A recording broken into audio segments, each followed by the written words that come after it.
Coucou, coucou à tous, j'espère que tout le monde va très très bien. De l'autre côté de l'écran, en face duquel je m'adresse ce soir. Et je suis venue ce soir, je fais cette petite vidéo pour vous parler avec un peu plus de profondeur du Kybalion, de la manière dont je le comprends, de façon assez succincte.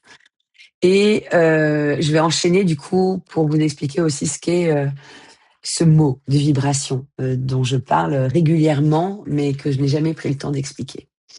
Donc, on va commencer par ça, si tu es d'accord, avec le menu. En même temps, j'ai bien conscience que si tu es pas d'accord, tu n'auras pas la possibilité de l'exprimer ici, mais arrête la vidéo si d'ores et déjà ça ne te convient pas.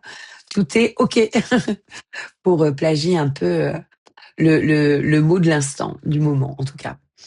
Alors, j'ai pris des notes modernes, encore une fois, ce qui fait que mon regard partira de temps en temps un petit peu de ce côté-là, parce que j'ai affiché, du coup, sur mon écran d'ordi, les deux pendants, la vidéo d'un côté et mes notes de l'autre, de manière à éviter mes digressions et de rendre mon propos cohérent avec ce que j'ai envie de te partager ce soir. Alors le Kybalion, sur la story qui est parue aujourd'hui même, vous êtes quand même assez nombreux à ne pas savoir de quoi il est question, ce qui est quelque part normal, parce qu'il s'agit ici d'une sagesse ancestrale dont on ne parle pas très très couramment, alors que comme je vous le disais lors de l'apéro papote, c'est un petit ouvrage qui est disponible en open source. Ça fait longtemps que les droits d'auteur sont éteints et pour cause. La dernière édition de ce texte date de 1908 et son auteur nous en est inconnu. Je dis la dernière édition de ce texte date de 1908 parce qu'en fait c'est un texte qui nous vient de l'Égypte ancienne, qui est un texte qui a été traduit au fil du temps, au fil des civilisations, au fil des époques. Et j'ai pas coupé mon téléphone, pardon. Et qui du coup est toujours resté quelque part dans cette recherche de modernité. Donc il a toujours été traduit plus ou moins dans un langage contemporain et accessible. Mais entre 1908 et 2025, il y a quand même un peu d'eau qui a coulé sous les ponts. Ça n'a pas été remanié depuis, ça n'a pas été réexplicité. Et c'est pour ça qu'il est important de savoir, en fait, par quel bout le lire, par quel bout le prendre, et surtout comment le comprendre. Comment le comprendre? Parce que, voilà, moi je le comprends, en ce qui me concerne comme un murmure, en fait, qui nous vient à travers les siècles. Et c'est pour moi l'équivalent d'un fil d'or qui relie l'être humain aux lois de l'univers. Le Kybalion en dénombre 7 lois de l'univers, qui sont appelées des axiomes, pour être tout à fait exact. Ça parle de correspondance, ça parle de polarité, ça parle de rythme, ça parle de cause et d'effet, ça parle de genre et ça parle de vibration. Mais finalement, tout l'ouvrage parle de vibration. Et avant même d'ouvrir ce programme, du coup, qui débutera le 18 novembre, je voulais m'arrêter sur ce mot de vibration parce qu'on l'a aussi beaucoup utilisé lorsque nous avons fait notre apéro papote à propos du pendule. Et peut-être que ça peut continuer d'éclairer cette histoire de fonctionnement du pendule aussi, parce qu'il y a beaucoup de choses qui s'éclairent avec la dynamique de vibration dès qu'on la comprend avec un registre qui n'est pas un registre magique, parce qu'au fur et à mesure du temps, la science, en fait, vient se pencher sur les questions qui sont soulevées par le Kybalion.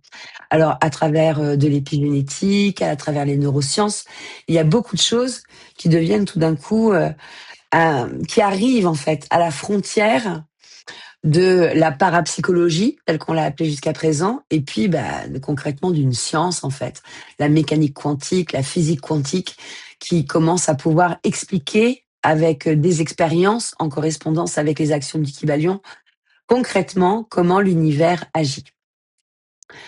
Quand on étudie le Kybalion, quand on commence à se pencher autour de cette lecture, quand on commence à comprendre ces 7 lois qui sont des piliers invisibles sur lesquels repose toute existence vivante sur Terre, parce que ça gouverne les cycles de la nature, la danse des planètes et puis surtout le mouvement de notre propre cœur. Et étudier le Kybalion, c'est comprendre pourquoi ce que l'on vit se manifeste ainsi et surtout comment on peut faire pour vibrer différemment, pour changer notre expérience du monde. Comment est-ce que nous pouvons nous positionner dans cet univers si merveilleux pour devenir ou redevenir créateur de notre propre existence. Donc il y a vraiment des clés qui sont pas, je vais pas aller dans le sens de la spiritualité New Age en disant que ce sont des clés magiques. L'application des lois du Kybalion, c'est pas une application qui tout d'un coup transforme tout du jour au lendemain. Non, c'est un chemin d'apprentissage, c'est un chemin de recherche de cohérence, c'est un chemin qui demande une forme d'intégrité. C'est un chemin, c'est pas parce qu'on lit le Kybalion, qu'on a tout compris et que tout d'un coup, tout nous sourit dans la vie. Parce que ça, le tout nous sourit dans la vie, ça fait pas partie du monde réel, hein. Il faut quand même le savoir. Notre vie est nécessairement parcourue par des cycles agréables et des cycles beaucoup moins agréables. Fort heureusement, quand on est en train de traverser un cycle désagréable, il y a souvent un cycle bien plus agréable à côté et c'est aussi toute cette subtilité-là que nous enseigne le Kybalion, de savoir regarder aussi les choses qui sont intéressantes. Donc il y a ce pont entre le langage ancien du sacré et le vocabulaire moderne que la science commence à explorer dans ce qui concerne la compréhension du fonctionnement de notre cerveau, la compréhension du fonctionnement des énergies. Et en fait, quand on étudie ça, on apprend à piloter notre fréquence intérieure et à se placer sur la ligne vibratoire de ce que l'on souhaite manifester.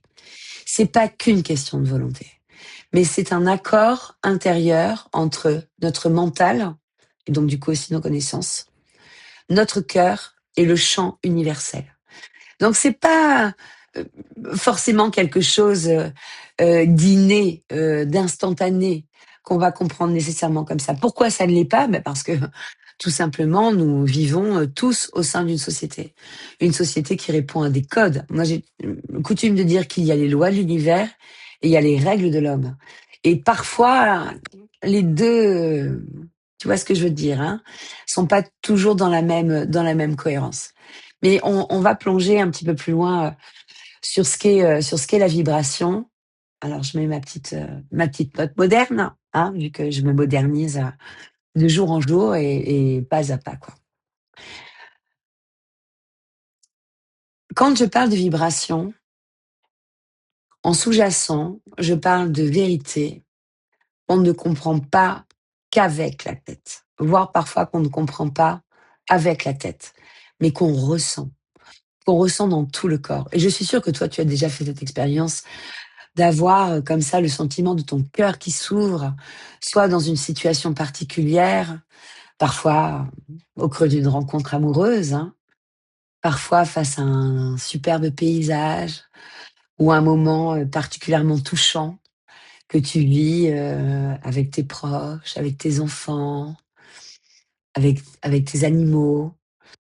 Euh, cette bouffée, moi j'appelle ça des bouffées de bonheur en fait, qui nous envahissent et qui peuvent vraiment nous toucher très profondément et arriver à n'importe quel moment.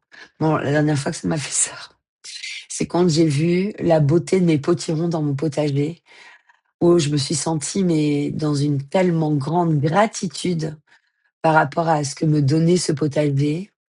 Je me suis sentie dans une grande gratitude par rapport aussi à mon propre travail. C'est un travail exigeant que le travail du potager, hein, il faut dire ce qui est. Je me vois encore cet été en train de disposer des voiles d'ombrage partout pour éviter la canicule parce que je voulais pas avoir se perdre tous les mois précédents de travail, de jouer avec des parapluies qui sont HS pour pouvoir couvrir mes pieds de courgettes, mes poireaux, etc., etc. Et voilà, il y a quelques jours, en allant cueillir un potiron dans le potager pour préparer le bon repas du dimanche, j'avais des invités précieux dans mon cœur qui venaient à la maison. Énorme gratitude, vraiment, et j'ai débordé de bonheur en voyant la beauté de ce potiron. J'ai encore débordé de bonheur en le préparant parce que je savais déjà que ça allait être super bon, quoi. Donc ça, c'est un esprit. un esprit de la vibration. Et c'est quelque chose du coup qui se ressent dans notre entièreté et qui ne fait pas que se comprendre en fait avec notre intellect et avec notre mental qui prend une place très importante, parfois vraiment à juste titre dans notre société. Mais notre corps a beaucoup de choses à nous dire dans ce qui est le domaine de la vibration. Quand on dit que tout est vibration, et moi-même, il y a une phrase que je reprends très souvent hein, qui dit que l'on vit ce que l'on vibre. Quand je m'exprime comme ça, en fait, je suis pas en train juste de dire une jolie phrase spirituelle, même si je sais que cette phrase peut inquiéter pas mal de monde. Mais en fait, je suis plus en train de traduire ce qui est de l'ordre d'une réalité universelle. Chaque cellule, chaque atome, chaque émotion, c'est un mouvement. Et même ce que nous appelons silence, en fait, est tout sauf vide. Et même quand on parle du vide, on n'est pas en face du vide. En fait, quelque part, le vide n'existe pas. Le vide est juste l'espace où s'exprime la vibration. Le silence est juste l'espace où tu peux entendre ta propre vibration. C'est plein d'informations et surtout c'est plein de vide.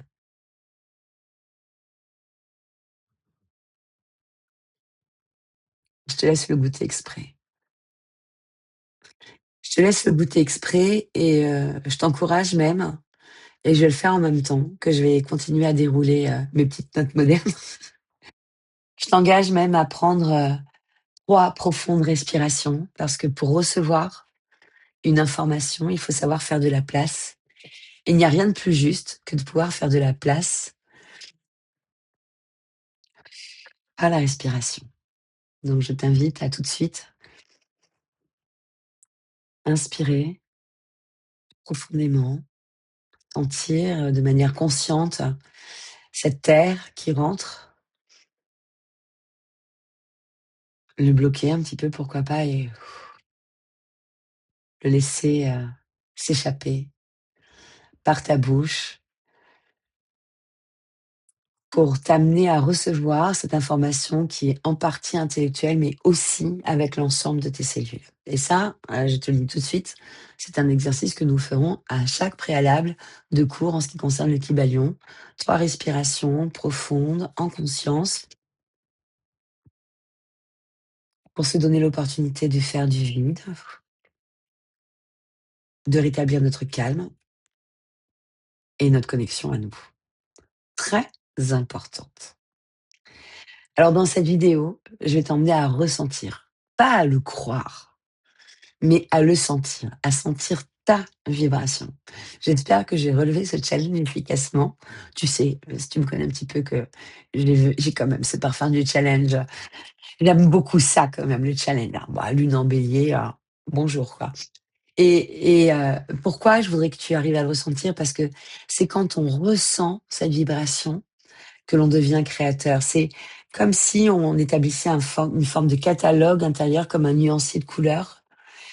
Et quand on a identifié la fréquence dans laquelle on se sent bien, eh bien, on a l'opportunité d'ouvrir un champ de création qui nous ressemble et d'ouvrir la porte vers une nouvelle manière de vivre notre réalité.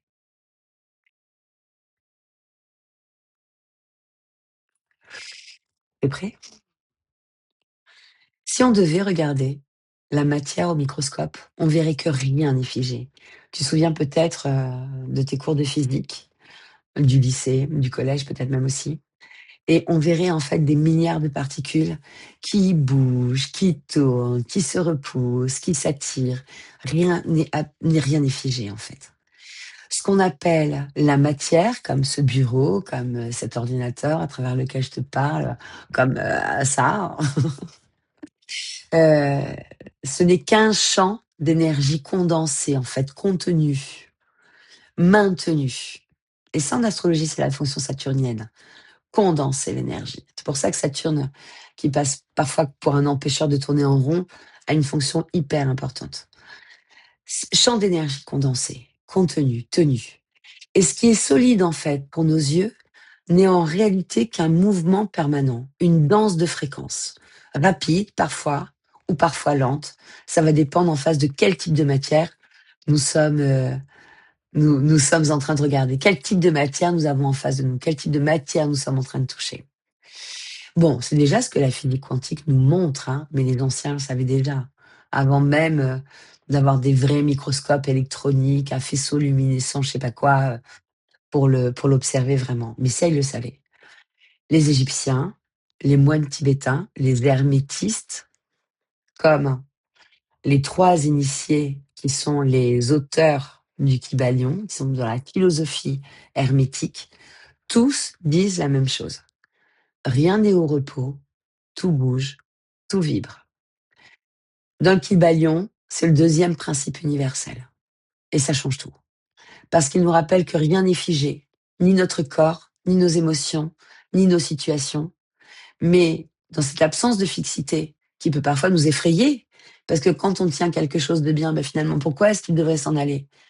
Mais oui, mais parce qu'aussi, dans cette absence de fixité, tout peut être réaccordé. Et c'est ça le côté vraiment magique de cette mécanique vibratoire. En fait, notre corps est un instrument. Chaque organe, chaque cellule, chaque pensée dispose de sa propre note. Et quand tout est accordé, ce qui est une ambition de haute voltige à tenir, mais quand tout est accordé, on ressent la paix, la vitalité et la fluidité. Quand une dissonance s'installe, on bascule dans la peur, dans la fatigue, dans la colère. Mais c'est simplement ce champ émotionnel là, c'est des émotions qui sont pas très agréables à ressentir. Ces champs émotionnels sont uniquement le signe qu'un instrument a besoin d'être retendu, réajusté, et il s'agit ici de nous, en tant qu'instrument vibratoire, qui avons besoin d'être réajustés, réaccordés. On peut se concentrer sur ce qui émane de notre propre corps, sentir nos ventres, sentir nos cœurs qui battent, notre souffle qui est déjà une première fréquence vibratoire, comme l'exercice que je t'ai demandé d'essayer de réaliser il y a un instant. Et si on commence à écouter notre corps comme un instrument, en fait, on apprend aussi à entendre ce qui se dit sans les mots. Parce que ça parle le langage de l'énergie, tout le temps. Et ça parle le langage du vivant. Le silence le confirme. Les explorations médicales le confirment. Notre cerveau émet des champs électromagnétiques, notre cœur aussi. Cet été, je crois, je vous ai transmis sur ce groupe des apéropapotes une vidéo qui disait «Le cœur, c'est tout». Peut-être que je vous la remettrai en lien. Le cœur a toujours une longueur d'avance parce que parmi tous les organes qui nous composent, l'organe qui a une puissance de champ électromagnétique la plus grande, en fait, pardon, l'organe qui a la puissance de champ électromagnétique la plus grande, c'est le cœur, justement. Et puis après, mais bien après, il y a le cerveau. Mais la puissance de notre cœur est quelque chose d'incroyable, en fait. La vibration de notre cœur propose une dynamique incroyable. En fait, c'est une onde. On peut considérer vraiment cette idée-là comme une onde qui se propage. Et quand plusieurs ondes s'accordent, c'est-à-dire quand on arrive à accorder nos ondes cérébrales avec les ondes de notre cœur et puis les ondes de tout notre être, bien en fait, c'est une onde amplifiée que l'on envoie à proprement parler vers l'univers. On envoie un champ électromagnétique en fait très puissant. C'est à travers ce champ-là que certains disent qu'ils perçoivent les auras. Et c'est à travers ce champ-là aussi que notre pendule se met en mouvement. Donc, prends note de ça quelque part, de façon à te rappeler dans tes moments de doute que tu as la puissance de ton champ électromagnétique. C'est toi, en fait, qui le pilote. C'est toi qui pilotes ta propre vibration. Moi, je me rappelle de quelque chose qui m'avait heurté et en même temps que je comprends. Quand je suis arrivée sur l'île d'Aix il y a quelques années, c'était un moment merveilleux de ma vie dans lequel j'ai profité de ce calme et de ce silence dans cette île en plein hiver et parfois sous les tempêtes pour beaucoup étudier. Et c'est là d'ailleurs que j'ai pris l'habitude d'étudier comme j'étudie encore aujourd'hui. Et c'est aussi l'une des raisons pour lesquelles mon nouveau lieu de vie se passe dans la forêt et dans le silence, parce que ce silence, moi, il m'est cher. Et pourtant, pendant longtemps, je l'ai fui. Tu sais, Pendant vraiment, mais de très, très nombreuses années, j'ai été insomniaque et la seule chose qui me permettait de dormir correctement, c'était de dormir volets ouverts et éventuellement avec la porte de ma chambre, là, c'était une porte-fenêtre, dans mon dernier appartement, entrebâillée. Après ça a été un Velux, mais au début c'était une porte-fenêtre, pour entendre les bruits de la ville et justement fuir ce silence. Parce que ce silence, autant chargé de sens, m'angoissait terriblement, quoi. Et aujourd'hui, je l'aime, mais je l'aime, mais tellement, ce silence. Je ne pourrais plus, je pense, vivre dans un environnement qui manque de silence. Mais chacun ses limites aussi. Ça, c'est quelque chose de très personnel.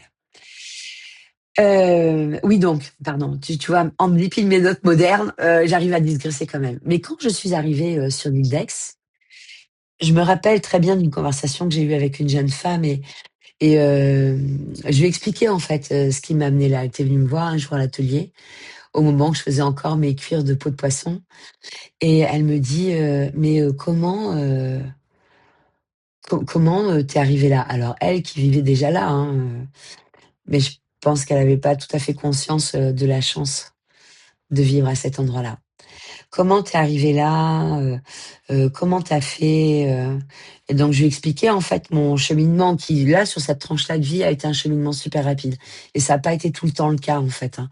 Parfois mon cheminement a été très très lent et il l'est encore à certains moments sur certaines questions. Mais là, sur cette tranche-là de vie, ça avait vraiment fait l'effet d'un bouchon de champagne. Et je lui explique et puis elle me dit ah mais la chance quoi. Ah mais vraiment t'as de la chance quoi. Et je l'ai regardé et je lui dis: «Tu sais, je crois pas que la chance, ait grand-chose, à voir avec ça». Et dans le Kybalion, il y a une phrase que j'aime beaucoup qui dit que, la chance est le nom méconnu que l'on donne, en fait, à la loi de l'attraction. Quand on parle de chance, quand on trouve que quelqu'un a de la chance, finalement, on se coupe d'une part de raisonnement qui est quand même super intéressante. C'est pas non, l'autre n'a jamais de la chance. Même quand il gagne au loto, il a pas de la chance en tant que tel. Non, non, l'autre n'a pas de la chance. L'autre vibre à un endroit sur lequel l'univers répond parfaitement pour combler ses besoins et ses envies, pour honorer ses attentes, pour honorer sa vibration. Et puis parfois, dans les zones où finalement on n'est pas tout à fait en connaissance de ce qui nous anime, et j'ai des zones comme ça, hein, je tiens vraiment à le préciser et à l'affirmer parce que il faut pas croire non plus que tout soit facile quand on connaît les règles du Kybalion, loin s'en faut quoi, je te rassure tout de suite. Mais dans le même temps, les événements désagréables de nos vies sont aussi attirés vers nous par cette même loi de l'attraction. Alors parfois des choses qui sont de l'héritage transgénérationnel, parfois des choses qui sont issues d'une perception, d'une conception de la vie sur certains angles qui, en fait, sont pas ok, quoi. Mais on est tellement, tu te rappelles l'analogie avec le gigot et l'os coupé du gigot? Ben voilà, en fait, on est baigné dans ces histoires qu'il faut couper l'os du gigot pour que le gigot soit ok, quoi. Et on répète comme ça des conditionnements dont on ne sait même plus quelle est l'origine, sans le savoir. Mais ça, c'est très compliqué d'aller desquancher, comme j'aime bien dire, nos conditionnements. Et donc, en fait, il y a pas de chance ici. Il n'est pas question de chance, en fait. Il est question d'élévation de vibration et de pouvoir se mettre dans les meilleures dispositions d'esprit, d'avoir aussi l'humilité de reconnaître nos angles morts, parce qu'ils sont nombreux et qu'ils existent, et aussi qu'ils existeront toute notre vie. Donc, je suis pas en train de vouloir te passer du rêve à tout prix quand je te parle de vibration. Je suis plutôt en train d'essayer de te passer ici de la lucidité, mais aussi de la connaissance profonde qui te permet d'agir aux endroits où tu peux agir. Mais sache que, quoi qu'il en soit, qui que nous soyons, quel que soit notre degré de connaissance, quel que soit notre degré de capacité d'adaptation, même, parce que c'est très important l'adaptation, on aura toujours des angles morts. C'est le jeu, quoi. C'est le jeu, ma pauvre Lucette, c'est le jeu de la vie, on aura toujours des angles morts. Après, plus on est exercé, plus on a un regard fin, lucide, acéré, voire magnétique sur les choses, plus nos angles morts, on arrive à les dépister vite. Ça ne nous empêchera pas quelques chaos sur la route. En revanche, ça nous permettra d'aller dans un espace de vie qui nous permet de faire plus facilement accès à notre résilience pour passer ces chaos de la vie et puis, embrasser autre chose. Alors c'est pas de la chance en fait, c'est pas de la chance, c'est de la physique et puis quelque part aussi, il peut y avoir un truc un peu magique, mais magie, de nos enthousiasmes, mais pas magie, sous forme, de «je comprends rien, je comprends pas comment ça marche», non. En fait, les scientifiques, ils s'attachent souvent à dire quelque chose, c'est que quand tu produis une expérience qui donne tel résultat, à chaque fois que tu étudies en fait un phénomène en physique, et quand j'ai fait mon DU en sciences infirmières, c'était le challenge en fait de tout ce protocole diplômant, c'était de savoir contextualiser en fait des expériences scientifiques parce que, en fait, il est important de savoir reproduire les mêmes conditions de l'expérience. Et c'est aussi comme ça que résonne la physique quantique et la mécanique quantique. Savoir reproduire une expérience. Et le Kybalion nous donne les bases pour savoir reproduire les expériences. Nos expériences heureuses, bien entendu, parce que les malheureuses, ça va, quoi, hein. On en a assez. Mais quand un pépin nous arrive, savoir dire, OK, pour que ça se manifeste dans ma vie, c'est qu'à un endroit ou à un autre, je suis en conscience, sans me culpabiliser, que je suis en train de vibrer ça, eh ben, ça permet d'aller chercher directement à la source aussi. C'est pour ça que l'étude du transgénérationnel est aussi hyper importante. Ça me permet d'aller chercher à la source ce qui se manifeste à travers moi et qui potentiellement n'est pas du tout à moi, mais un héritage pas super funky à recevoir. Et ça, on en a des héritages pas super funky. Et dans le même temps, on a des héritages hyper glorieux aussi à recevoir. Alors, comme en plus, là, en ce moment, je suis plein dans l'analyse des arbres généalogiques de tous ceux qui vont participer au stage exploration de mon héritage. Je vois des choses, je te le jure, j'ai tellement hâte que ces journées arrivent, bah, plus qu'une dizaine de jours à attendre. D'ailleurs, j'en profite pour celles qui ne m'auraient pas encore envoyé leur petit boulot. Il est temps, les filles, it's time. Là. Franchement, allez-y parce que je vais être débordée de travail après. Donc, si vous pouviez me confier vos données dans les meilleurs délais, par avance, merci. Merci, ça m'évitera pour le coup de baisser ma vibration, de partir en stress parce que je vais courir pour rattraper après le retard. Et merci à tous celles qui m'ont déjà transmis. En fait, chaque émotion a sa fréquence propre et chaque émotion est liée dans notre corps à une génération d'une dynamique hormonale. Je t'en ai déjà un petit peu parlé la dernière fois.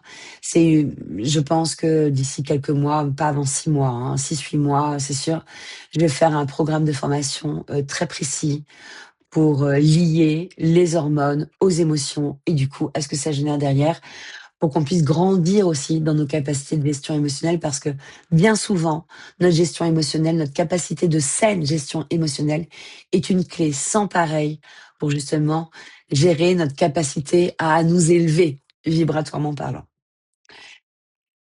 Par exemple, la peur, la honte, la colère, c'est des ondes lentes, denses. L'amour, la gratitude, la confiance sont des ondes rapides, lumineuses. Je fais une aparté. La honte, l'apitoiement de soi, font peut-être partie, du champ vibratoire le plus bas que chaque être humain possède et à travers lequel chaque être humain passe aussi. Mais aucune de ces émotions n'est mauvaise au sens strict du terme. Moi, j'aime bien dire, tu l'as peut-être déjà remarqué, je dis pas les émotions négatives ou les émotions positives ou les bonnes émotions, les mauvaises émotions. Je préfère parler d'émotions agréables à vivre et d'émotions désagréables à vivre. Je trouve que c'est plus juste dans la dynamique de la réalité parce que, en fait, ces émotions, quand tu as peur de quelque chose, parfois cette peur, elle est non pragmatique, mais ça te permet de la regarder et de pouvoir la rendre justement un peu plus cartésienne et puis de se dire bon alors, franchement ça vaut pas le coup d'avoir peur, je prends du recul par rapport à ça et je vais démonter ma peur comme ça. Mais parfois la peur elle a vraiment du sens parce qu'elle est vraiment là pour nous éviter un danger. Si j'ai peur de me faire écraser sur le bord de la route, bah écoute, si ça me permet de me positionner 2 pas plus loin, bah écoute, tant mieux, hein. Et ça pourra peut-être aussi m'éviter un danger. Si j'ai peur d'avoir un accident de voiture et que ça me permet de penser à mettre ma ceinture de sécurité, Eh bien, même chose. Finalement, c'est plutôt quelque chose de correct. Je bois un petit peu de mon breuvage dans cette très jolie tasse. Mmh. Qui est aussi un cadeau précieux dans mon cœur. J'ai reçu beaucoup de cadeaux ces derniers temps et j'ai beaucoup de gratitude, pour toutes ces belles choses qui parviennent jusqu'à moi. En fait, plus on vibre haut, plus on s'ouvre, plus on entre en expansion et plus on permet à la vie de circuler à travers nous-mêmes. Et la vie, c'est le flow, Flow, comme Virginie dans le flow. C'est ainsi que j'ai choisi cet intitulé. Et quand on vibre bas, en fait, on contracte, on fige, on rigidifie et on se coupe justement du flux, on se coupe du flow. Parce qu'on passe sur des zones de rétention, de carence, d'un vécu délicat et parfois même un petit peu compliqué. Et tout est une question de fréquence. Et on a vraiment le pouvoir de la choisir, cette fréquence, instant après instant. Et encore une fois, parce que j'insiste sur ça et sur ce discours réaliste que je veux te tenir, nous passons par toutes les fréquences, les agréables comme les désagréables. Et c'est pas parce qu'on passe 3 jours à avoir envie de pleurer, à pas avoir envie de sortir de dessous notre couette, qu'on est foutu. Non, on intègre. On intègre un espace émotionnel qui a besoin de se faire ressentir. Il n'a pas besoin de se faire ressentir pour rien, ni par hasard. Il est là pour nous dire, dis donc, si tu te penchais un peu sur cette question, tu crois pas que ça irait mieux? C'est comme ça que j'aime comprendre les émotions, bassement vibratoires qui m'animent aussi et il me semble que c'est comme ça que l'on avance aussi et que l'on évolue. Alors c'est quoi notre accordeur vibratoire? La conscience. Notre conscience agit comme un diapason. C'est elle qui nous permet d'accorder notre champ vibratoire à la fréquence que nous choisissons d'habiter. Là où je pose mon attention, j'envoie mon énergie. D'ailleurs, je ne sais plus si je l'ai déjà dit, bon, auquel cas, je me répète, mais quand tu interroges les pilotes de course automobile, qui sont obligés d'être hyper réactifs, ils vont à des vitesses folles, il y a des enjeux qui sont des enjeux financiers, certes, mais des enjeux importants, ils ont beaucoup de pression sur les épaules, etc. Quand tu les interroges, en fait, sur la manière dont ils procèdent, la manière dont ils évoluent, la manière dont ils pilotent, il y a une règle qui sort sans cesse. Si tu regardes l'obstacle, tu fonces dans l'obstacle. En revanche, si tu regardes le chemin par lequel tu évites l'obstacle, tu évites l'obstacle. Parce que ça va trop vite. Quand ils sont dans leur voiture, leur formule, je sais pas quoi, là, à fond de cale, avec des moteurs à watts 1000 chevaux derrière, ça va trop vite en fait. Donc la consigne consciente qu'ils gardent en tête, c'est surtout, tu ne regardes pas l'obstacle, tu regardes là où tu veux passer. Surtout, tu ne te laisses pas distraire et tu regardes là où tu veux arriver. Intéressant, n'est-ce pas? Moi, quand j'ai eu cette information-là, je me suis dit, mais oui, on a tendance à se cristalliser sur l'obstacle, se dire: «Ah non, mais je vais jamais y arriver parce qu'il y a ça qui s'oppose à moi. Ah non, mais je vais jamais y arriver parce qu'il y a Jean-Jacques de la Conta, il me fait trop chier et non, je vais jamais y arriver parce que mon ex, il est trop con et non, je vais jamais y arriver parce que, et ben, en fait, je vais le dire, parce qu'une banque, ne me fera jamais confiance sur mon projet un peu foufou de reprendre ma maison avec une activité qui n'est pas du tout, normée et pas du tout conventionnelle». Ah, ah. Si je ne regarde que ça, mais qu'est-ce que je fais? Je ne fais plus rien, en fait. Je n'ose plus avancer parce que je ne vois que l'obstacle. Mais là où j'envoie mon énergie, là où je pose mon attention sur contourner l'obstacle, éviter l'obstacle, trouver la voie qui me permette d'atteindre mon objectif en dépit de tout, finalement les pièges quelque part que me propose la vie. Et c'est le jeu, ma pauvre Lucette, je tiens à le dire. C'est toujours le jeu. Et ben là où j'envoie mon énergie, je crée. Là où tu envoies ton énergie, tu es en train de créer. C'est pour ça que l'on dit souvent que l'énergie suit la pensée. Ta vibration, ton énergie suit ta pensée. C'est pas un slogan, c'est une loi. En fait, de base. Alors, on peut tous se poser la question. Quelle est la vibration que je nourris en ce moment? Est-ce que je me plains ou est-ce que je m'élève? Est-ce que je suis en train de faire du dumping émotionnel dès que je croise une oreille un petit peu attentive?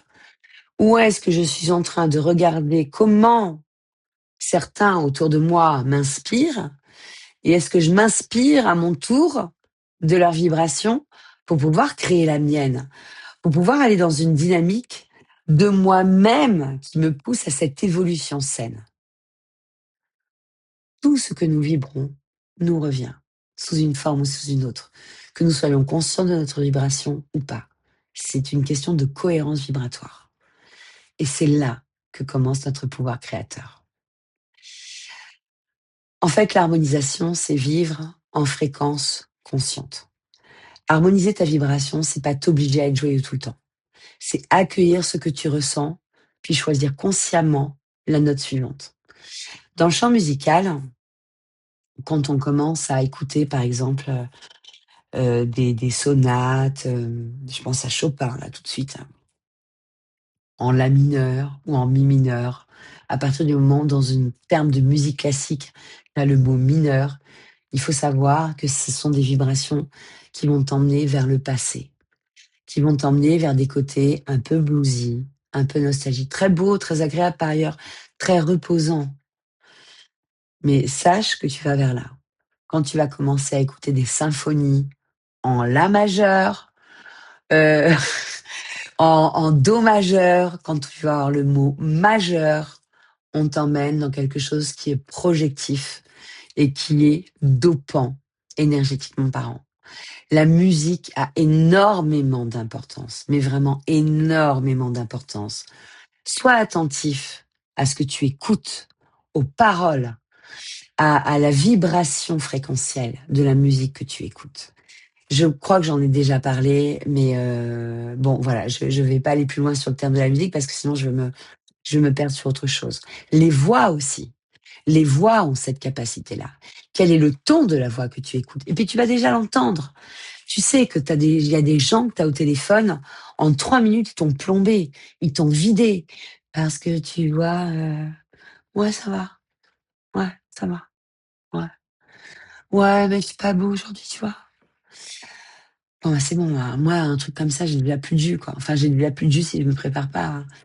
Mais si je me prépare, je garde du jus. Et donc là, c'est pareil, toi aussi, tu peux te préparer. Garde ta ligne, garde ton cap, garde tes objectifs, garde ton énergie pour ton objectif. Et puis sache, tu vois, surtout dans cet esprit de nouvelle lune, là, qui parle aussi des questions relationnelles. Je sais pas si tu as eu l'occasion déjà d'écouter le podcast, mais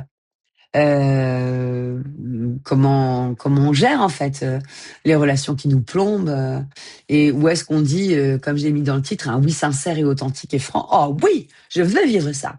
Je veux vivre ce qui m'emballe et ce qui m'enflamme et ce qui m'enthousiasme et me nourrir en fait de cette confiance en l'univers et de cette confiance en plus grand que moi et puis cette confiance en moi aussi accessoirement. J'ai une part divine en moi. Tu as une part divine en toi qui te nourrit de façon tout à fait adaptée, efficace et pleine d'enthousiasme et de joie et de vibrations hautes. Puis on a aussi une part vachement plus relou, hein, osons le dire, hein, qui va être comme ça en réactivité avec plein de choses, bah, avec les actualités, avec les infos. Alors ça veut pas dire qu'il faut se couper, hein, des infos. Hein. Je le dis de temps en temps, hormis je crois vers le mois de juin, où j'ai conseillé à tout le monde d'éteindre un peu sa radio et sa télé et de prendre vachement de distance par rapport à l'actualité. Tiens-toi quand même au courant et informé, en ayant quand même bien conscience qu'on te raconte que ce qu'on veut bien te raconter quand même aussi. Hein. Garde ça en background. Hein. En fait, tout désaccord énergétique que l'on va ressentir, toute émotion particulière, toute vibration désagréable à vivre, ce n'est surtout qu'une invitation à réaccorder notre instrument par la respiration, par la gratitude, par la présence. Trouver ce sursaut qui nous fait dire, moi, attends, là, ça va pas du tout, je suis dans le fond du seau, faut que j'arrive quand même à trouver un espace de satisfaction à un endroit et je t'encourage à, quelle que soit la couleur de tes journées, à essayer de te donner un espace de satisfaction et de gratitude à chaque instant. Parfois, ça sera tout petit, mais parfois, ça sera magique et grand. Mais s'il te plaît, avant de te coucher le soir, pense à la plus belle chose que tu as vécue dans ta journée et oriente ton énergie comme ça. Réfléchis à ça. De la même manière, quand tu fais ton journal d'écriture introspective, écris ce qui t'a pesé, écris ce qui t'a gonflé, écris peut-être ce qui t'a fait pleurer ou ce qui t'a animé dans des vibrations basses. Mais s'il te plaît, essaie de poser une conclusion vers une ouverture et va extraire de tout le marasme de certaines journées le truc hyper beau, hyper joli, que tu as réussi à isoler. Et tu sais, parfois, c'est rien. C'est un oiseau qui passe, c'est quelqu'un qui te laisse traverser en voiture, c'est une bonne tartine de pain frais avec du beurre, salé ou pas que les bretonnes, qui vient, comme ça, te donner un bon goût. C'est une rose que tu aperçois sur un rosier, c'est un sourire partagé avec une caissière, c'est un chien qui vient te saluer, te dire bonjour, c'est un chat qui vient ronronner sur tes genoux. C'est parfois juste ce croissant de lune que tu vas apercevoir dans la nuit ou une étoile filante comme ça m'est arrivé l'autre matin à 5h30, 6h du matin, j'ai vu une étoile filante dans le ciel. Oh, elle m'a surprise et elle m'a nourrie parce que un quart d'heure après, j'étais en colère et je me suis reconnectée du coup à cette étoile que j'avais vue plus haut. Et en fait, le coup de la respiration, comme je te l'ai fait faire en début de vidéo, c'est une manière aussi, de se remettre tout de suite, en syntonie avec la vie. Donc, quand tu sens que ça va pas, surtout bosse ta respiration, c'est hyper important. D'autant plus qu'Uranus, va nous faire un petit comeback en Taureau, puis après elle passera en Gémeaux, mais quand il va bien réinstaller en Gémeaux, la respiration, c'est la vie, quoi. C'est la vie. Ma prof de danse nous le dit tout le temps. En fait, par moments, on est tellement concentré sur des mouvements à bien réaliser, mais comme on peut être tout à fait concentré dans notre vie sur un objectif, sur un focus, voire même à ça du burn-out. Et parfois, on est tellement concentré sur les mouvements de danse qu'il y a à faire que on oublie de respirer, quoi. Et bien, elle nous fait peut-être qu'en apnée, ça coince. Peut-être qu'il faudrait respirer. Parce que si tu respires pas, en fait, tu vas devenir bleu comme une schtroumpfette. Ma prof de danse a beaucoup d'humour. Je la kiffe. Et c'est un exemple de leadership profond, tu vois. Et elle m'inspire sur certaines zones, vraiment beaucoup, beaucoup. Donc, je lui rends aussi hommage et retour, même si elle est pas dans le groupe des apéros papotes et même si elle verra sans doute jamais cette vidéo. Enfin, quoique, ne jamais dire jamais, comme dirait l'autre, hein. Mais quand on respire, en fait, on redevient canal du vivant. Et on permet à notre vibration de se remettre en route. Donc, toutes tes vibrations, ton corps est un instrument, tes émotions sont des ondes, ta conscience est un accordeur et ta vie est une symphonie en note majeure. Quand tu changes ta vibration, tu changes ta réalité. Tu contrôles pas tout, mais tu as le pouvoir de tout influencer. Le monde extérieur n'est pas ton ennemi, il ne l'a jamais été, c'est ton miroir vibratoire. C'est pour ça que je dis que l'on vit ce que l'on vibre, et pardon à tous ceux qui sont choqués pour ça, mais je ne peux pas être dans un discours qui manque de réalisme. Le monde ne se transforme pas par la force, ton monde ne se transforme pas par la force, mais par la vibration que tu incarnes. Parce que ta fréquence, plus elle est claire, plus elle est haute, plus elle est vivante, parce que ton cœur est ton diapason, parce que ta vie résonne à la juste mesure de ton âme. Voilà ce que tu crées à chaque instant et c'est un pouvoir humain qui nous est donné. Ça fait partie de notre super pouvoir humain. Travaille ta conscience. Observe-toi. Pas pour te faire du mal, mais pour te connaître, pour te comprendre. Je reste aujourd'hui et c'est la raison pour laquelle je fais les apéros papotes. C'est la raison pour laquelle je fais des podcasts. C'est la raison pour laquelle je fais cette vidéo aussi ce soir. C'est parce que tout être humain qui ose aller vers ce chemin d'augmentation de sa conscience est un être humain qui devient une lumière pour les autres, qui devient un exemple, une inspiration vibratoire différente. Et c'est pas faire semblant que tout aille bien, c'est savoir admettre que parfois c'est dur et en même temps ne pas se sentir victime de ces moments durs. Se garder et rester responsable de son destin, comprendre ces lois de l'univers à travers des écrits aussi sacrés que le Kybalion. Mais on pourrait prendre d'autres écrits. On pourrait aussi lire la Bible, le Coran, la Torah, et on en ressortirait exactement les mêmes enseignements que le Kybalion. Moi, j'aime le Kybalion parce que, bah, écoute, il est rapide, hein, il va droit au but. 7 axiomes, 7 lois universelles. Tu les comprends, tu les intègres, tu en fais l'expérience, tu les vibres, et puis tu essayes de revenir en face de ça. C'est un livre qu'on n'a jamais fini de lire. C'est un livre qu'on n'a jamais fini de découvrir. Et comme il est en open source, tout de suite après le fait d'avoir posté cette vidéo, de t'avoir transmis le lien YouTube, qui sera à nouveau un lien non répertorié pour l'instant, peut-être qu'il passera public, je ne sais pas. Mais peut-être d'ailleurs même, tu vois. Je vais écouter mon cœur. Et je vais faire preuve d'audace parce que ici, j'ai besoin d'audace.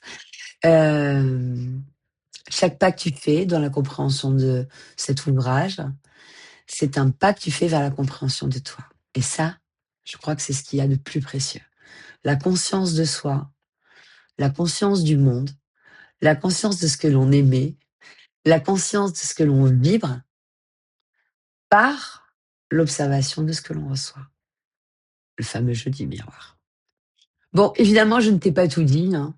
En ce qui concerne le Kybalion, un programme s'ouvre, il y aura 9 mois pour découvrir temps après temps, en fait, ce que contiennent chacun de ces axiomes. Alors, 7 axiomes, mais une session d'introduction, une session de conclusion.